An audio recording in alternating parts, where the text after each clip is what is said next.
En Onda Cero, Onda Fútbol. A ver cómo termina, casi nunca terminan gol, casi nunca terminan gol, casi nunca terminan gol. El Messi hasta el fondo, casi nunca terminan gol. ¡Gol!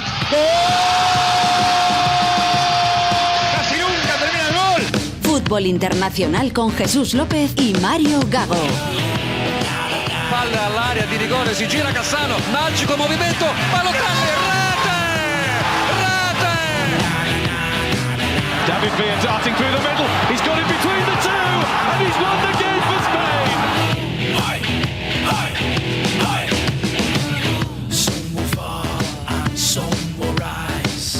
¿Qué tal? Bienvenidos a Onda Fútbol 18, temporada 10, programa 18 para cerrar enero y para cerrar la fase Liga de Champions. Jesús López, ¿cómo estás?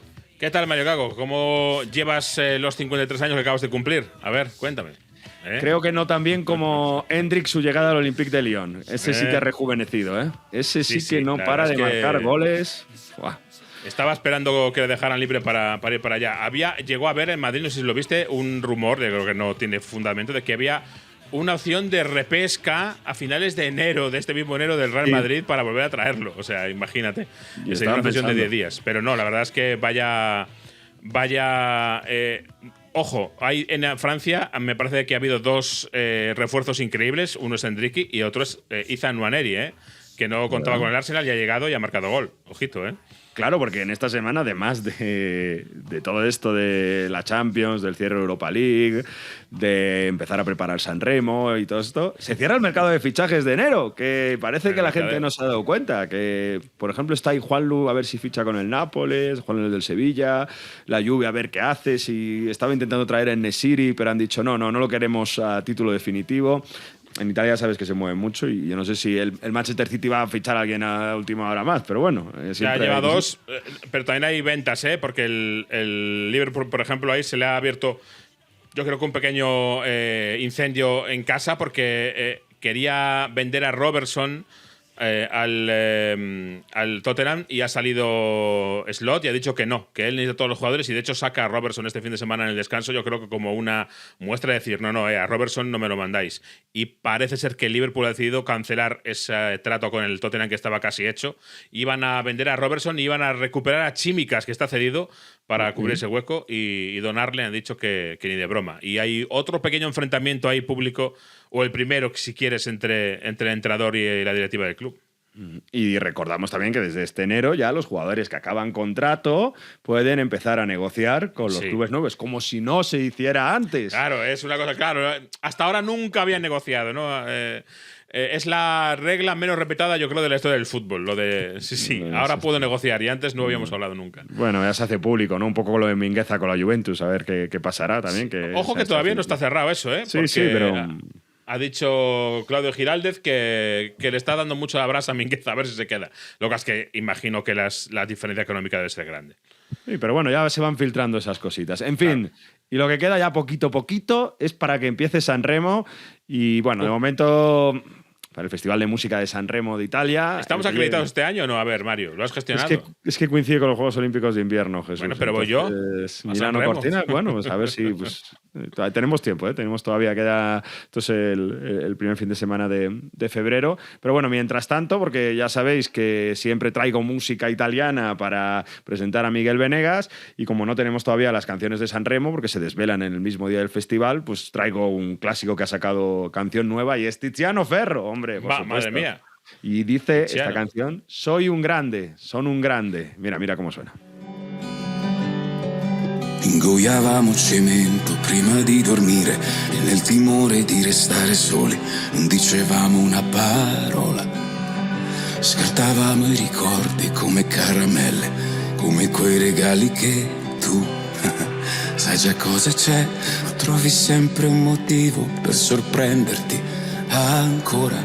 Che ora ci fanno male, quante volte ci siamo detti di ricominciare, quante volte abbiamo pianto.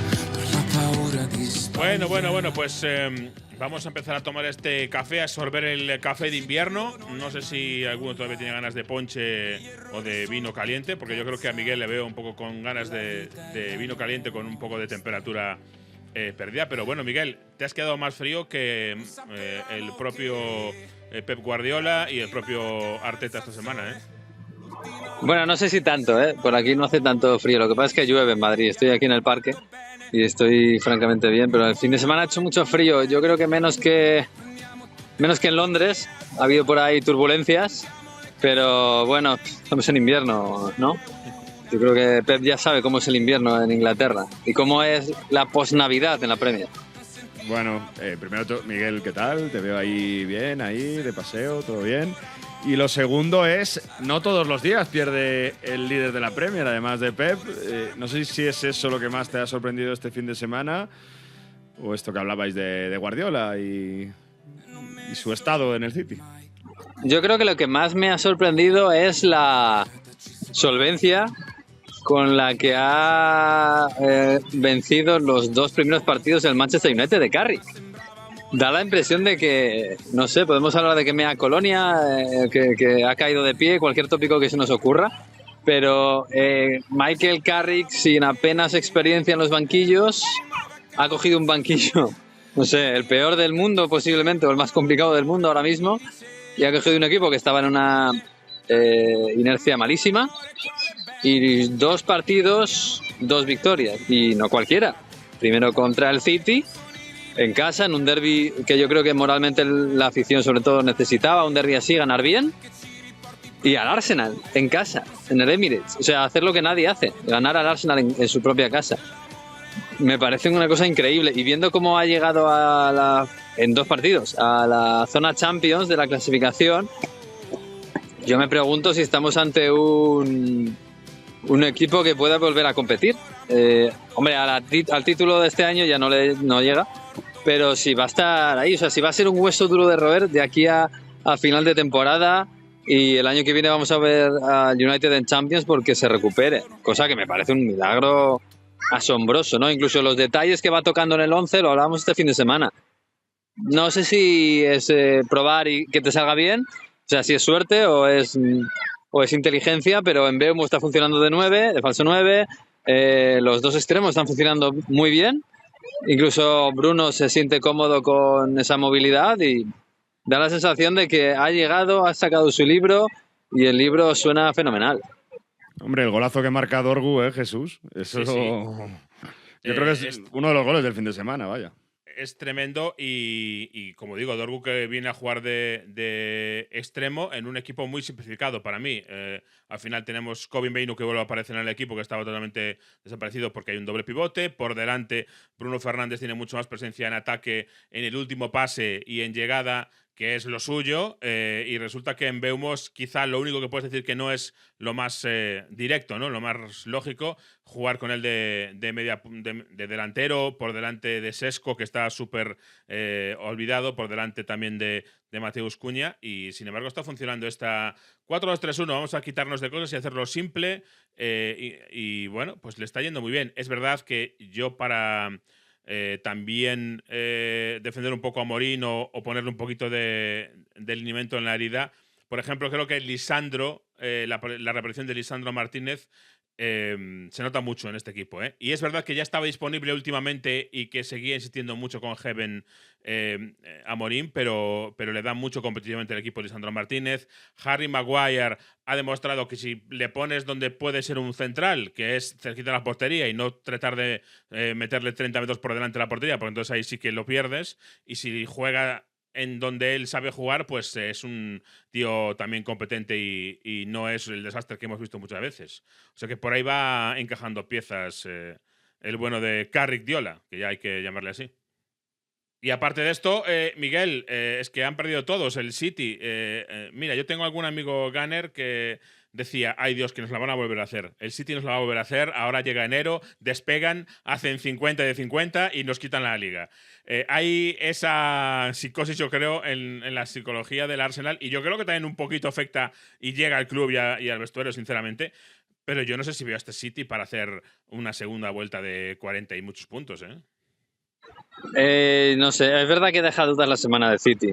Es verdad que ahondamos en esa Haaland dependencia, teniendo en cuenta que le da descanso, que ya lo necesitaba, el sábado, y justo es cuando pierdes. Y quizás Foden dependencia. Quizás se habla mucho de los fichajes, ¿no? De cómo el City ahora rompe el mercado y se ficha por 70 y pico a Semenyo y a Gay por 30, ¿no? Cuando acaba el contrato. Por 30 y poco, poquitos. Sí, muy barato, muy barato. Es verdad que Gay es fundamental, es un fichaje clave, porque es lo que más necesitaba, ¿no? Defensas. Pero a Semenyo el otro día jugó bien, hizo un gol, hizo una buena jugada que acaba en el palo. Bueno, no sé si... O sea, quiero decir que al final son secundarios y lo que al final creo que está dejando ver el City es que depende mucho de Haaland. Y que, bueno, un día sí, como pasaba antes, ¿no? Un día aparece Foden, un día aparece Cherki, un día aparece Doku, un día aparece Semenyo, pero no son suficientes. Al final necesitas a Haaland y Haaland, si está oscuro, como le pasó incluso en Noruega, si no aparece, el equipo no saca los resultados. Y por ahí creo que se esconde esa debilidad que antes no tenía. Me parece que a largo plazo pelear con este Arsenal, que sí que tiene recursos por todas partes y que siempre le sale algo, al City yo creo que no le da. Sí le da para estar segundo y seguramente a Aston Villa, con un mérito increíble, acabará rebasándole, pero para el título yo creo que no.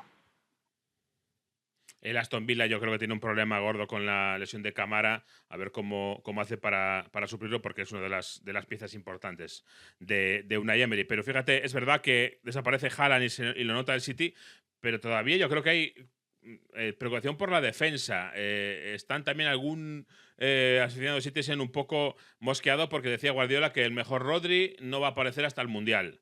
Eso significa que el mejor Rodri no lo va a tener esta temporada el City y lo necesita porque todavía sigue teniendo problemas en defensa. En Noruega es la prueba más clara.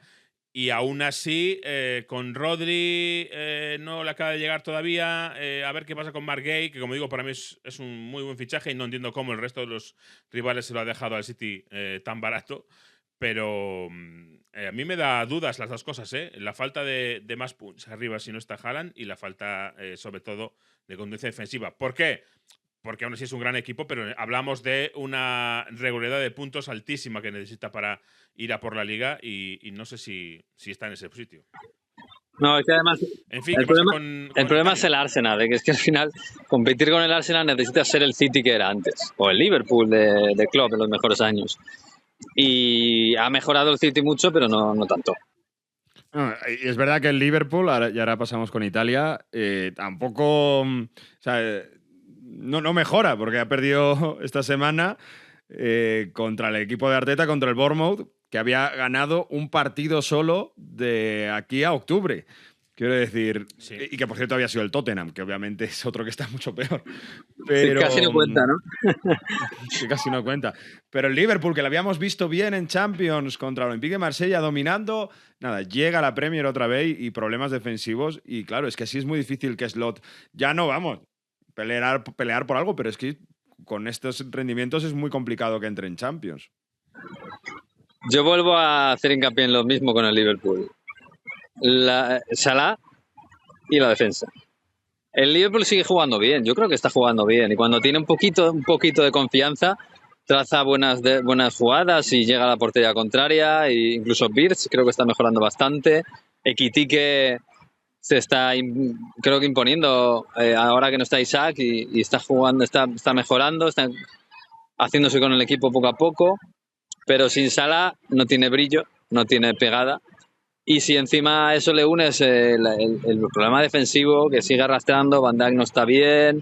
No sé si es lo que rodea a Van Dijk, porque también es verdad que la mayoría, el error grave del otro día de Van Dijk viene por la banda de Kerkez, que está siendo, creo, un problema defensivamente. Mientras no solucione esas dos cosas, al Liverpool le va a dar para pelear por estar en el cuarto o el quinto puesto y estar en Champions la próxima temporada, que es volver a la era anterior a Klopp. Para pelear por el título necesitas a tu estrella marcando goles y a tu defensa, que siempre ha sido una defensa muy expuesta, pues contundente. Y es lo que sigue fallando el Liverpool pues desde que empezó la crisis en octubre. A ver si los rumores que ya están por Anfield Road de la llegada de Xabier Alonso para la próxima temporada. Xabier Alonso ahí en Anfield. Se confirman. Vale, de Italia, esto de Premier League, pasamos a Italia porque aquí también la Liga se nos está escapando un poco, porque el Inter es más líder, jugó el viernes y goleó al Pisa, y eso que empezó perdiendo bien, pero su talento ofensivo, al final, donde no le da en Europa al Inter, en Serie A, contra los equipos de parte baja, se ve que con muy poco le sirve para golear, porque fue barrido por el Arsenal entre semana, pero con muy poco golearon al Pisa el viernes. Y es claro candidato al título ya con el Milan y el Napoli dejándose puntos, claro. Yo creo que el Inter está afinándose. El partido contra el Arsenal, a mí me gustó el Inter, lo que pasa es que obviamente hay un punto en el que juegas contra el Arsenal, que es el líder de todo, y si no tienes un poco de suerte o un poco más de calidad o deficiencias en el rival, es muy difícil. Pero yo creo que el Inter jugó bien contra el Arsenal. Me gustó, le faltó pegada y quizás el Arsenal incluso en algún momento se vio tan superior que al final dominó las áreas.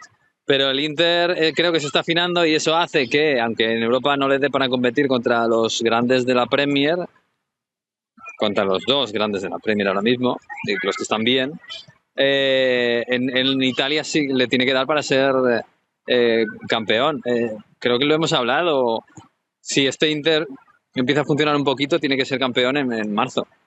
Lo que pasa es que la temporada del Inter ya venía muy lastrada por el verano, por la final de Champions, todo lo que pasó después, un equipo en un claro bajón anímico. Bueno, ahora yo creo que se está afinando y a los rivales le estamos viendo que no otra vez no les da, no, pero por calidad, por fatiga en el caso del Napoli y además las lesiones, la Juve ahora recupera pero lleva un lastre tan grande anterior que tampoco va a llegar, y el Milan, pues eso, lo que decíamos, que el Milan está compitiendo muy bien, no tiene Europa, eso le da mucho aire, pero en cuanto a calidad, incluso en cuanto a forma de jugar, pues llegas a un partido contra la Roma en el Olímpico, estás a punto de ganarlo como has ganado casi todos los partidos, llega un penalti tonto en una jugada aislada en la que no puedes reaccionar porque ya no te da tiempo y te meten un gol, te empatan el partido. Has perdido 2 puntos que te lastran y te dejan lejos del Inter, ¿no? Y así, pues yo creo que está pasando lo que tenía que pasar. Que si el Inter afinaba un poquito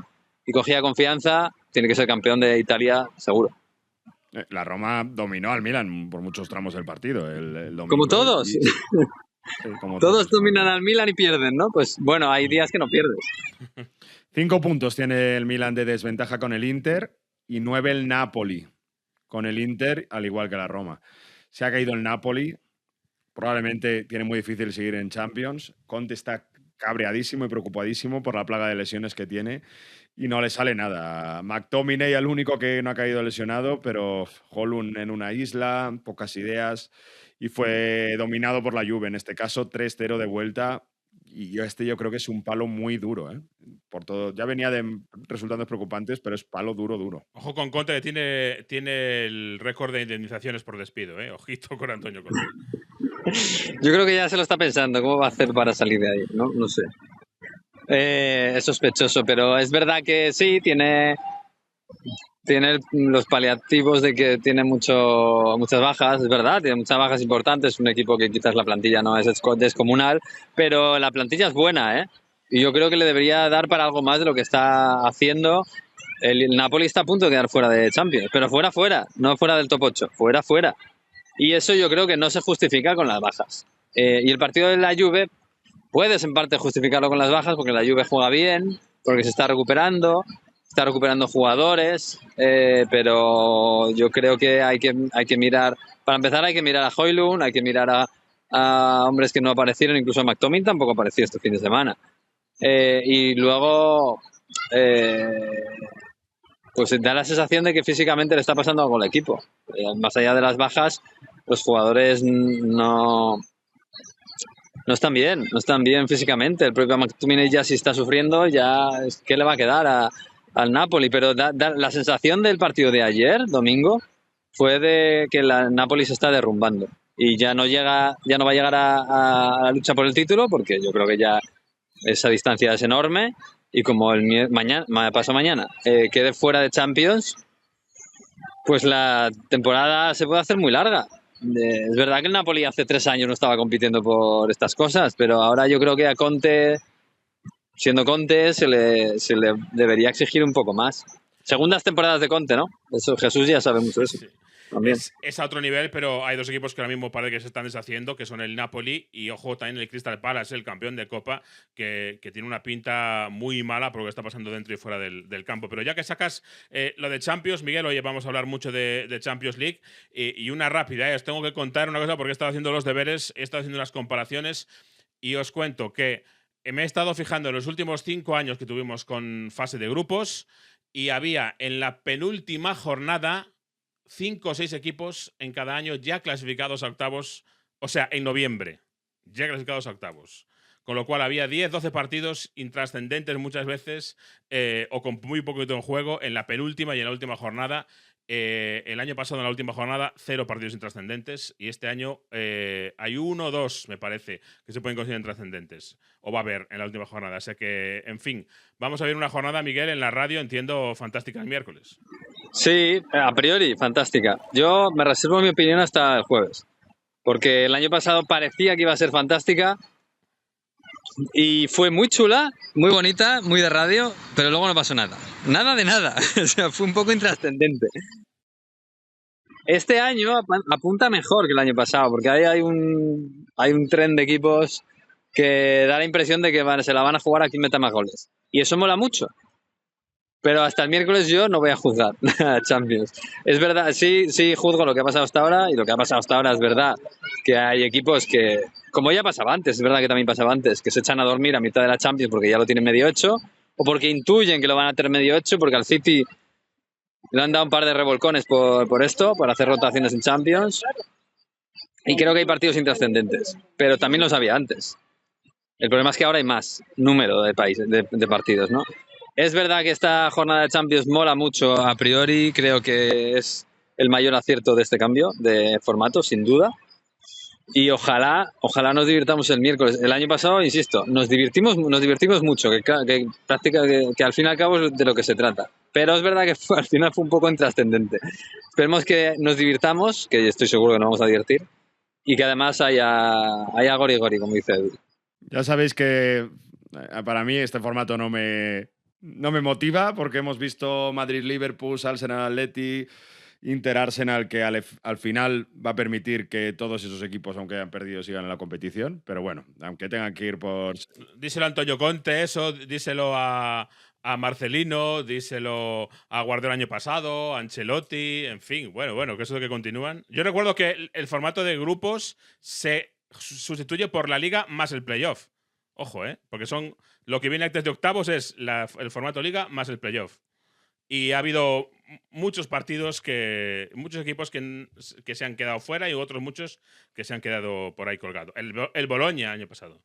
A mí me da la impresión de que este nuevo formato de Champions, mirándolo desde fuera, sin ser de ningún equipo, y miras a los grandes, claro, desde fuera, es una especie de sesión de clasificación del Gran Premio de Mónaco, de Fórmula 1, de algo así. Es decir, los que se posicionan... Sí, pero es más exigente que antes, porque antes con ganarle al Sheriff Tiraspol en casa y fuera, prácticamente ya estaba. Algunos ya casos. 6 puntos y ya con un empatito y una victoria en casa ya lo tenías. Y ahora te exige más. Pero había el rollo de primero-segundo, que luego te cruzas con un primero-segundo y ahí podía haber. Las dos cosas tienen sus pros y sus contras. Pero me da la impresión de que al final, mirándolo así en general, es bueno, se están posicionando en la clasificación y según, pues eso, alguien coge la pole position y a ver quién está en el tren trasero y tiene que remontar. Que remontar es en la fase previa que la jugó el campeón de la temporada pasada. Bueno, vamos a seguir hablando de Champions mucho hoy. Pero Jesús, que nos dejen comentarios en redes sociales, en la plataforma donde subimos, ya sabéis, a ver qué opina la gente del nuevo formato. Yo sabéis que tengo esa guerra y que la gente opine sobre si le gusta o le convence en esta segunda fase liga que se disputa ya. Que es que comente la gente y que siga comentando lo que va a pasar ahora en Onda Fútbol, que tenemos una tertulia de altura. Gracias, Miguel Venegas. Abrazo. Chao. Abrazo, Miguel.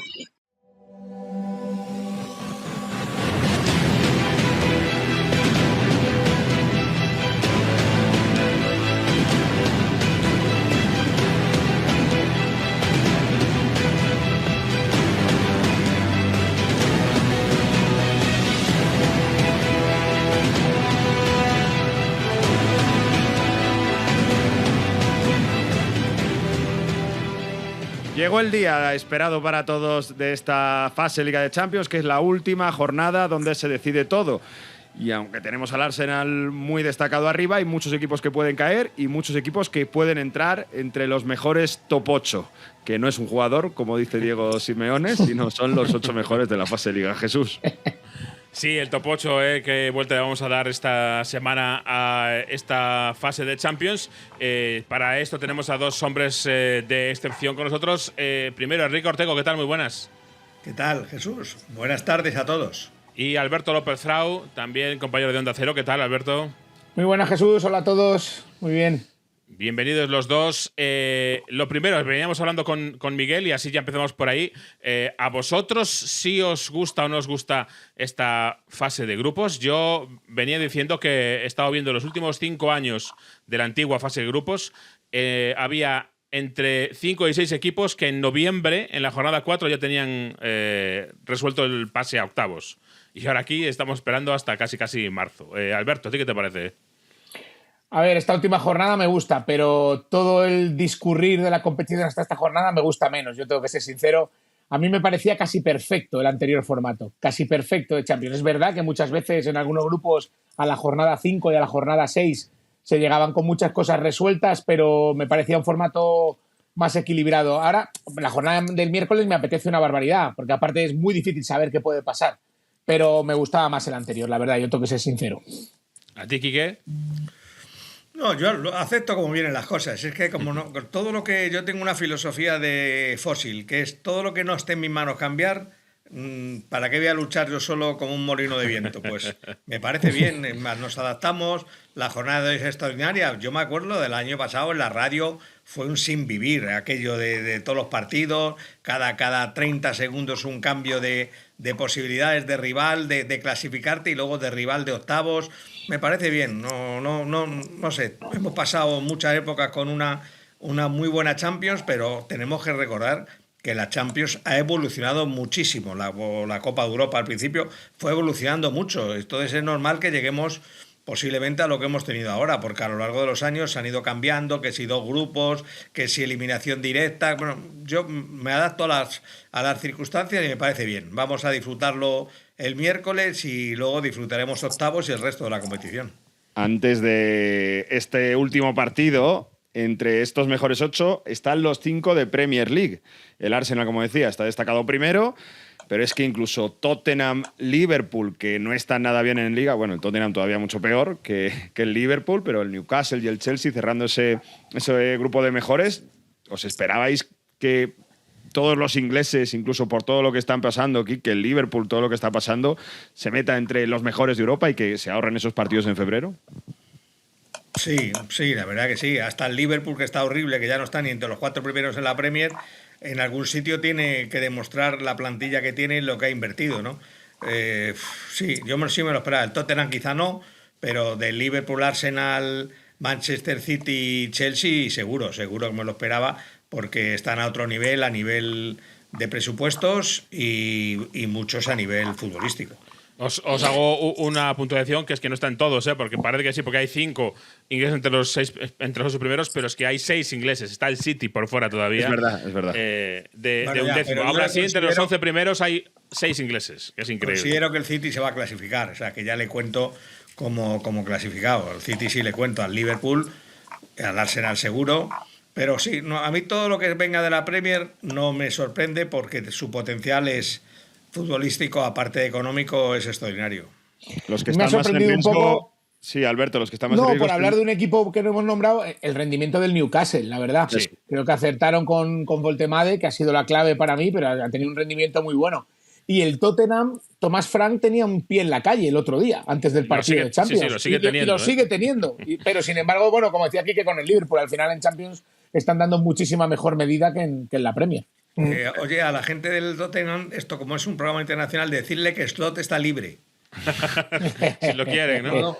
No, que si no, si lo quieren probar, porque no quieren ir al peluquero cada fin de mes, no sé, por algo, que lo prueben y se lo lleven. Enrique, ya tenéis para el verano, yo creo, medio arreglado esto, o sea que hay que aguantar hasta el verano, ¿no? Y de aquí al verano, ¿quién me aguanta a mí?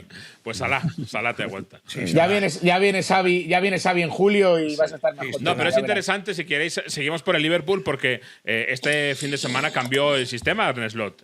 Hizo una especie de 4-2-2-2 para poner a Salah arriba. Yo entendí, Enrique, no sé tú, que era para cortarle el recorrido a Salah para que estuviera más cerca de la portería y tuviera menos metros que recorrer, Total. pero ni así. Te escuché el otro día y es así. Un día le van a hacer el equipo para que jueguen en el punto de penalti del área contraria, para que tenga el esfuerzo menor y seguir manteniéndolo ahí. Sí, bueno, es igual. Mientras un equipo dependa de un jugador en una decadencia demostrada, pues no puede aspirar a mucho. Pero yo no entiendo por qué esa decadencia tan repentina, ¿no, Alberto? Porque desde marzo o febrero del año pasado estaba a nivel de bota de oro, balón de oro, y se cayó completamente. Yo no sé si es una cuestión de confianza, si es físico, si son hay las dos cosas. hay una edad a la que no sabes el día en el que vas a pegar ese bajón. Yo me acuerdo de Benzema. Benzema hace una temporada extraordinaria, probablemente la mejor de su carrera, la 21-22, y la 22-23 se apaga. Es que se apaga, literalmente, hasta el punto que él toma la decisión, porque Florentino le hubiera dejado renovar hasta que se hubiera retirado, de marcharse, que le pilló hasta por sorpresa al club. No sé si son ejemplos similares, porque son jugadores muy distintos, pero Benzema fue prácticamente de un día para otro.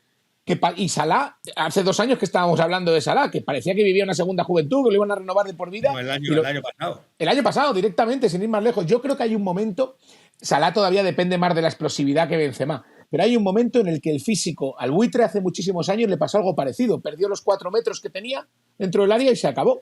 Y yo creo que es un poco ese tipo de ejemplo, ¿no? Que se le va ese puntito físico en un momento determinado y no vuelve el jugador, y no vuelve. El otro inglés que se decía que estaba en el limbo y que señalabas muy bien, Alberto, que es el Newcastle, que juega contra el Paris Saint-Germain. Y ojo también al París, que se ha complicado la vida después de perder contra el Sporting en la penúltima, que está en este momento, como siempre, Luis Enrique, que tiene un poco bajón, que ha caído en Copa. Yo no sé si ves a los de Eddie Howe incluso sacando algo del Parque de los Príncipes, sí, y dando ahí un poco una sorpresa que el París tenga que volver a hacer esa ronda previa, que lo llaman, ¿no? Ronda de playoff de 16avos. Hombre, el PSG ha rotado mucho por necesidad, por la cantidad de lesionados que ha tenido. El año pasado ya estuvo en una situación muy extrema y la sacó adelante. Con la calidad que tiene, yo creo que con los 5 sentidos puestos, con Vitinha, lo que pasa es que al final tiene que jugar con Mayulo y con Mbaye en el centro del campo, que no tienen mucha experiencia, que son jugadores que tienen... vuelve a Kraft. Claro, sí, eso también es muy importante. Es muy importante. Porque estaba jugando Zaire Emery de lateral derecho. Es que Luis Enrique estaba haciendo unas cosas ahí un poquito extrañas en algunos partidos. Yo el otro día... Lo de Zaire Emery le ha salido muy bien. De hecho, sí. Ha pensado, lo ha salido tan bien que de hecho la prensa francesa dice que a lo mejor es el momento de que a Kraft juegue en otra posición más adelantada, que juegue de extremo, que al fin y al cabo ya juega de extremo, sí, pero que tenga menos obligaciones defensivas para volver, porque ha debido, yo claro, no veo todos los partidos, pero ha debido... No, yo tampoco. Pero Zaire ha debido jugar muy bien de lateral derecho. Lo que pasa es que es verdad que en el 11 del PSG, si empiezas a revisar un poco los futbolistas que vienen jugando el último mes, la media de edad ha bajado muchísimo. Y eso al final en una competición como la Champions también a nivel de experiencia yo creo que te termina afectando. Puede ser que te termine afectando. El otro día la derrota contra el Sporting de Portugal, que además la pude narrar yo para Estados Unidos, fue un partido curiosísimo porque empieza el Paris Saint-Germain haciendo una presión pero increíble, como el mejor City de Guardiola. La primera parte era una cosa exuberante, el pobre Sporting no sabía por dónde salir, pero no llegaba ni a zona de 3/4 suya de campo propio, ya no era capaz de avanzar, era una cosa increíble y es una presión exuberante, le duraba 2 segundos la pelota y aún así el Paris Saint-Germain tuvo alguna ocasión, pero no tantas como ese dominio tan bestia, tan apabullante sugería. Y la segunda parte físicamente se cayó mucho el equipo. Para mí. No, y si te caes físicamente con el Newcastle lo puedes pagar, porque el Newcastle tiene a Elanga, a Gordon, que en transición son muy peligrosos los dos cuando van a la contra, y luego Voltemade, que es un poco el que recibe de espaldas, el que les deja el balón de cara para que jueguen. Tonali es un mediocentro que tiene buen criterio. O sea, es un equipo que si tú no estás bien, te puede hacer daño, te puede castigar. Sí, y además tiene una cuenta pendiente el Newcastle con el París. Acordaros de aquel robo que sufrieron hace 2 años, aquella decisión, aquel penalti que se inventó el colegiado. Aquello fue de traca, sí, ¿verdad? Que por lo que sea, eso en el documental de Luis Enrique no salía, ¿eh? Eso se les olvidó poner. Estaba pensando que el París sufrió para ganar al Tottenham recientemente también, que hicieron renacer a Kolo Muani, incluso, que no había marcado goles por esos errores defensivos y por esos huecos que dejan.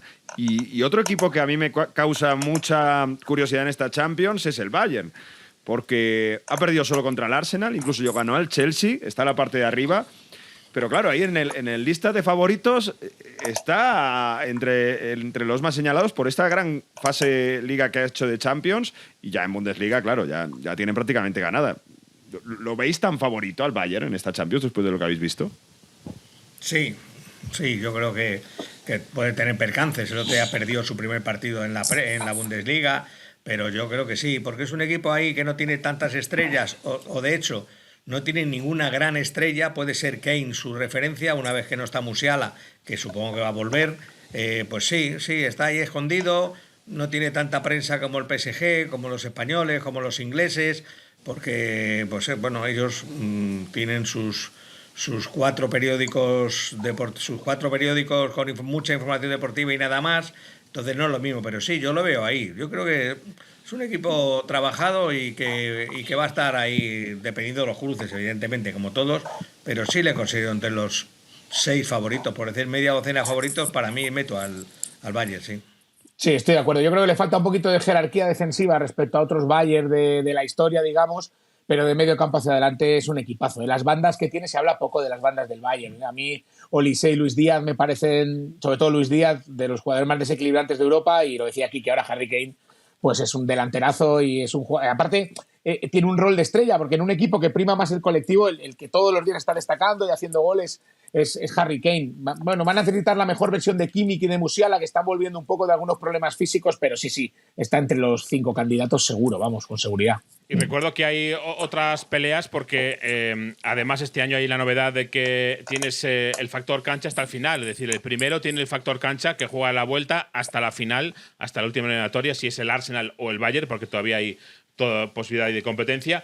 Y luego hay una cosa muy curiosa, que está hecha muy bien pensada esta clasificación de los cruces para que todo el mundo se juegue algo. ¿Por qué? Porque los que están en la zona baja, al borde de quedar eliminados, tienen que intentar ganar, y el que gane ahí cae en los puestos intermedios, 16-17, y esos son los que se van a cruzar en octavos con el primero y el segundo. Con lo cual no puedes dejar de ganar el partido, porque igual te caes a la eliminación, y si ganas y te caes en esos puestos, pues te la juegas contra Arsenal, Bayern en este caso. Y los que están en esa zona obviamente tienen que subir, porque la mitad alta del playoff tiene ventaja de campo en el playoff, con lo cual todos tienen una pequeña cosa por la que ganar, una meta volante. Hay muchas metas volantes pequeñas, y así se hace una jornada así. A mí me llama la atención por abajo, chicos, en la situación del Napoli, el campeón de Italia 2 veces en los últimos años, y que además de estar pasándolo mal en la Liga, ojo, porque puede ser este año el nuevo PSG, que estuvo a punto de quedarse fuera ahí. Está fuera ahora mismo de la competición y tiene un partido nada fácil. Contra el Chelsea. Sí, Enrique. Alberto. No funciona, no sé, Conte a lo mejor los ha explotado ya tanto, los ha exprimido tanto, como tiene fama de exprimir tanto a sus equipos, que ha llegado el momento que no les queda una gota, ni de limón ni de naranja. Entonces vamos a ver cómo responde ante un partido como este. Es un equipo competitivo, es una quien se lo quite, pero no se le ve esa frescura física para presionar, para ir al campo contrario, como otros años. No se le ve, ni, como tú has dicho muy bien, ni en el Calcio ni en la Champions. Conte tiene un problema con la Champions, ¿eh? Ya le pasaba con la Juve y con el Napoli. Es extraño, es un entrenador, pues probablemente a lo mejor lo que dice Quique, que los exprime tanto que los termina reventando. También la baja de Lukaku, que ya ha vuelto, pero todavía no como titular, le está haciendo daño. Y el único que está al nivel que se esperaba es McTominay, que es el que está facturando todos los días, llegando, haciendo goles. Pero sí, yo creo que el Nápoles es que aparte está muy plano en el juego. Yo sí le he estado viendo porque me ha tocado para la tele. Tuve que comentar los resúmenes últimamente de los partidos del Napoli, entonces les estuve prestando un poquito más de atención. Me ha gustado un chico, Mario, que no sé si lo tienes más controlado, que es Vergara, que jugó el otro día ahí de media punta, me pareció muy hábil, muy bueno, pero es verdad que el equipo no domina los partidos, además, y fíjate que tiene a Lobotka, que es un mediocentro para tener la pelota y para dominar, pero el equipo no domina los partidos. Bueno, las bajas de Neres, Neres también, que le han operado además. Sí, de grande duración. Anguissa para mí en el centro del campo es muy clave, pero no puedes empatar contra Copenhague, no puedes caer goleado como cayó contra el Feyenoord fue al inicio de la fase Liga y el equipo es verdad que se ha caído mucho, Y lo que decís de Conte, ¿os acordáis Conte perdiendo en fase de grupos con el Galatasaray? Con el Galatasaray, con la Juve, un partido que se jugó en 2 días, me acuerdo. Y y cuando en Liga ganó, ¿cuántos escudetos seguidos fueron? Fueron 3, ¿no? En su día, con la Juve. Sí, eso es. Y claro. En Europa League dejó de competir una semifinal, compitió de semifinal de Europa League para conseguir los 100 puntos en Serie A con la Juventus y tener ese récord. No dio descanso a los jugadores para conseguir ese récord. Y la Juve se acabó eliminada contra ese Benfica, que encima jugaba la final de Europa League en el estadio de la Juventus contra el Sevilla. ¿Os acordáis de la final Sevilla-Benfica? Bueno, pues solo para que Conte tuviese los 100 puntos con la Liga. Entonces es un problema lo de Conte con Europa increíble. Incluso perdió con el Sevilla luego esa final de Europa League también, en la que Vanega se rió de él. Tiene ahí una marca y es un tabú increíble. Miguel Vanega no. Antonio Conte. Pues eso es la Champions que se presenta emocionante. La tendremos en Onda Cero en el Radio Estadios de las 8:30 en directo, un carrusel de los de antes. Y también rápidamente antes de irnos, último comentario de la Europa League, en la que también se juega la última jornada y tenemos al Betis que después de la derrota del otro día está octavo, todavía tiene opciones. El Celta necesita ganar en Belgrado ante la Estrella Roja por varios goles y esperar calamboras por encima. Más complicado, pero el Celta el otro día podía haberse quedado con una situación muy complicada con esa expulsión en el minuto 20 y consiguió ganar el partido, menos mal. Quique. Sí, yo lo siento por ti, por los percebes y todas esas cosas que nos traes. Bien, porque un partido más es una eliminatoria más para ir a ver al Celta. Ya, pero bueno, la verdad es que se ha complicado la vida. Incluso en la época de mejor rendimiento en la Liga, se complicaba la vida cuando salía a Europa, ¿no? Es raro un equipo que ya ha conseguido competir con 2 equipos prácticamente distintos, o por lo menos con 4 o 5 cambios. Sin embargo, parece que no se ha adaptado un poco a la competición, sobre todo fuera de casa. Bueno, ojalá pudiera clasificarse, porque todo lo que sea tener... Además, yo creo que sería para el Celta sería un beneficio mayor, incluso para creer más en sí mismo si pudiera meterse en la siguiente ronda. Y para España, Y para España parece para la plaza de Champions, sí, que está luchando contra Alemania. Está muy cerquita España de Alemania. Sí, y el Betis, que depende un poco de sí mismo para estar entre los 8 primeros, pero es que sus 2 últimos partidos son muy preocupantes.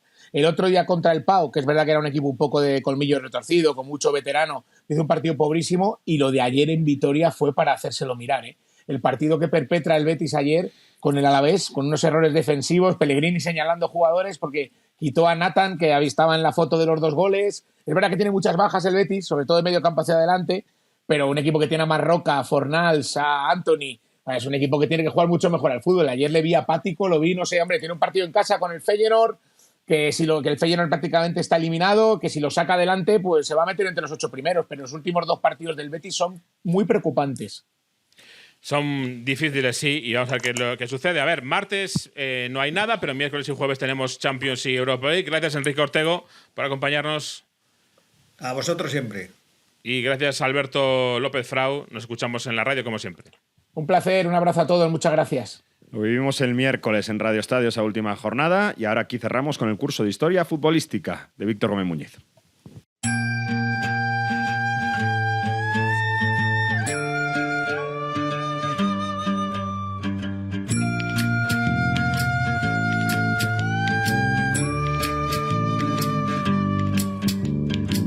No me regalen más libros porque no los leo.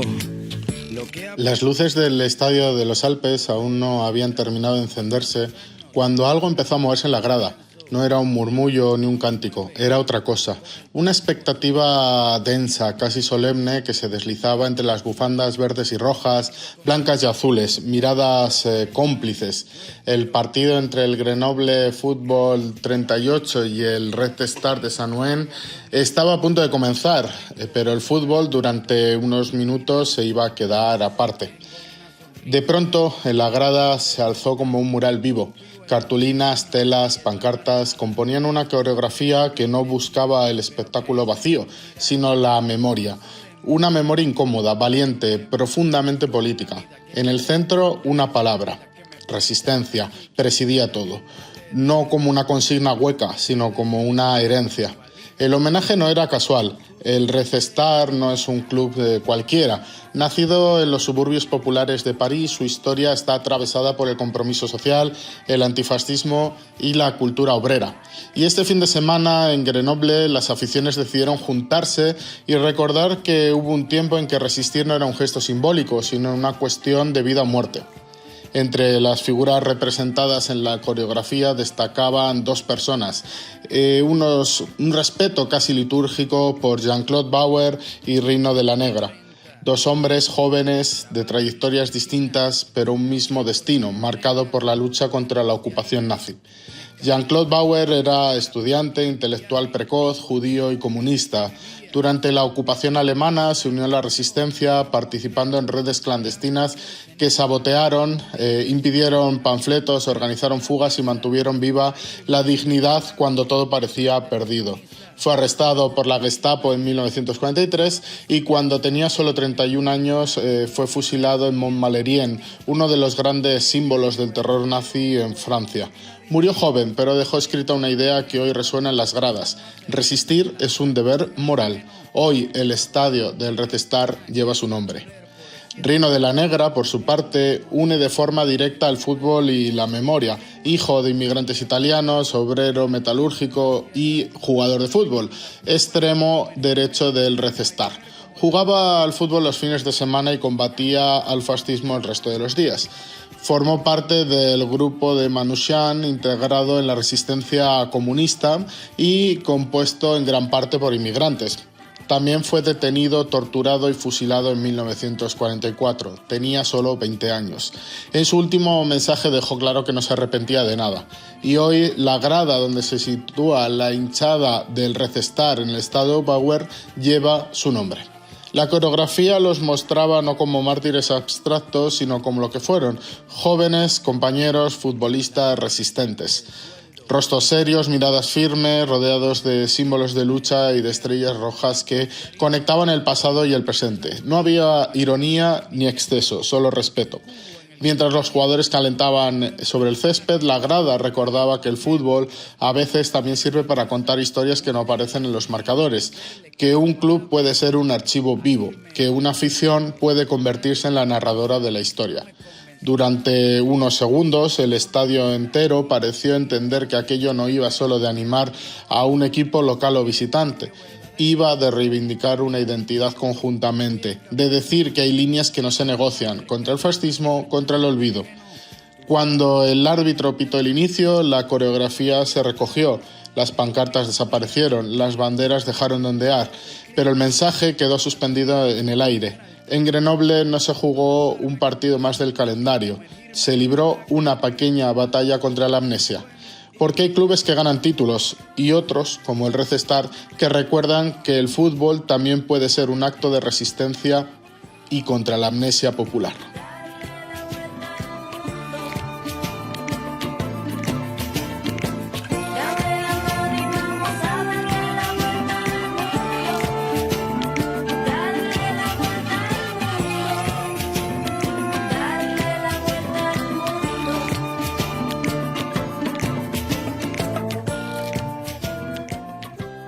Bueno, pues cerramos el mes de enero con esta lección de historia futbolística.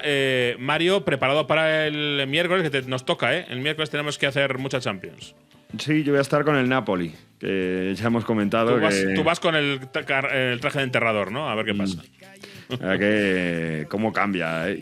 Y además que he estado recientemente en Napoli y la gente todavía está bastante ilusionada, ¿eh? Y estaba a tope con el equipo. Y es verdad que quitando lo del largo Maradona de del Quartieri Spagnoli, que sabes que es un sitio donde renden homenaje a Maradona todavía mucho más, y habían puesto, pues eso, un montón de mercadillos, de puestos de venta. Te podías tomar el Spritz Maradona, incluso, el Spritz del Napoli, que es azul. Cuidado con el Spritz Maradona, no vaya a ver ser. que tuviera, ¿no? Bueno, pues ahí está todavía hay un tema de, claro, hay actividades que no están registradas y el ayuntamiento ha tomado un poco cartas en el asunto y lo ha cerrado, ¿no? Entonces está ese gran murales de Maradona con todas esas estatuas que habían traído donde se celebran los Scudettos, y eso está cerrado, pero aún así es increíble como, bueno, al final han ganado 2 ligas en 3 años, que son las mismas que han ganado en su historia, ¿no? Entonces, o sea que en el largo Maradona no declararon el IVA, ¿eh? Madre mía, qué sorpresas te da la vida. En fin, bueno, pues vamos a ver qué sucede. También falta el City, ¿no?, de los ingleses, el único que no está de momento ahora mismo en el top 8. A ver si lo fiche también a top 8 y acaba presentándolo. Es que no puedo dejar, desde que he descubierto ese vídeo, no puedo dejar de llamar a la gente top 8. Es el fichaje de invierno por excelencia, el que me todos parece quieren. Un golpe. O sea, no puedo, si alguien no conoce el vídeo de Diego Simeone diciendo quién es top 8, qué jugador es un jugador top 8, cuando le dicen top 8, mejores 8, de verdad que, o sea, yo estoy en bucle con lo mejor de todo, y esto nos vale de referencia para otras preguntas, es que se cree que es un jugador y empieza no dice no vamos a fichar, no sé quién es, empieza una respuesta totalmente estándar de bueno, vamos a ver, habrá que hablarlo, ¿no? Y luego está hablando de un tal top 8. Ya sí, un piloto automático también. En fin, oye, el Bodo Glimt, que juega contra el Atlético de Madrid, ojo, me han dicho que ya hay gente de Noruega en Madrid ya dando vueltas. Así que si hay madrileños, por favor, traten bien a la gente del Bodo Glimt, que es un equipo increíble. Los reconocerán porque están en bañador ahora mismo en Madrid. Con estas temperaturas para ellos es verano. En fin, buenas noches, Mario Gago. Hasta la semana que viene. Nos escuchamos el miércoles y vuelve Onda Fútbol el lunes que viene. Un abrazo a todos, buena semana. Adiós.